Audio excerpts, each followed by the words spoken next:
adik-adik pernah mengerjakan sholat saat sakit? Bagaimana cara kalian mengerjakan sholat saat itu? Sholat merupakan ibadah wajib yang harus dilaksanakan dalam keadaan apapun, baik dalam keadaan sakit ataupun sedang dalam perjalanan. Oleh karena itu, dalam Islam terdapat ketentuan-ketentuan dalam mengerjakan sholat. Allah memberikan keringanan dalam beribadah yang disebut dengan rukhsah. Apa ya yang dimaksud dengan rukhsah? Rukhsah secara bahasa artinya ringan atau mudah. Sedangkan rukhsah secara istilah yaitu sesuatu yang disyariatkan berkaitan dengan kondisi tertentu karena adanya uzur. Uzur sendiri merupakan suatu halangan yang menyebabkan diperbolehkannya rukhsah. Terdapat beberapa sebab diperbolehkannya rukhsah. Di antaranya yaitu yang pertama, kondisi lemah atau kekurangan yang dimiliki oleh suatu makhluk. Setiap manusia pasti memiliki kekurangan, karena kesempurnaan hanya milik Allah Subhanahu wa Ta'ala. Oleh karena itu, Islam memberikan keringanan hukum agama yang disebabkan oleh kondisi seseorang yang lemah ataupun memiliki kekurangan, seperti tidak diwajibkannya melaksanakan sholat dan puasa bagi orang gila dan anak kecil yang belum balik, serta tidak diwajibkannya sholat Jumat bagi wanita, dan lain-lain. Yang kedua yaitu sakit. Sakit merupakan sebab diperbolehkannya bertayamum sebagai pengganti wudhu jika badan tidak boleh terkena air. Kemudian bolehnya sholat dengan duduk ataupun berbaring.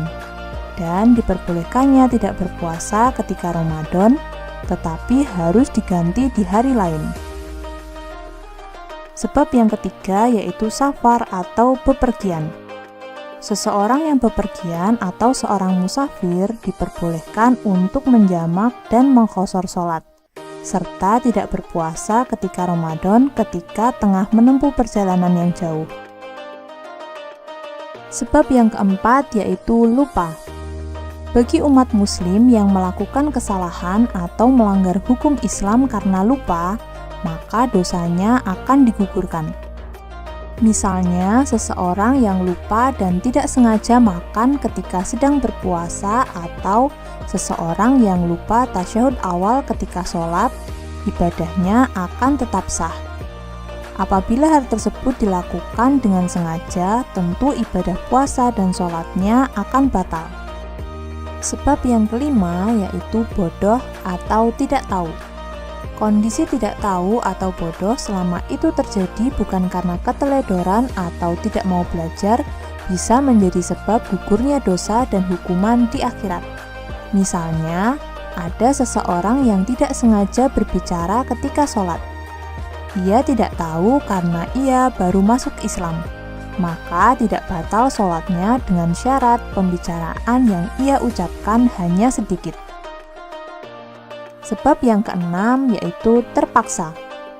Misalnya, seseorang dipaksa mengatakan kalimat kufur, maka ia tidak dianggap kufur dengan syarat hatinya tetap yakin dengan keimanannya.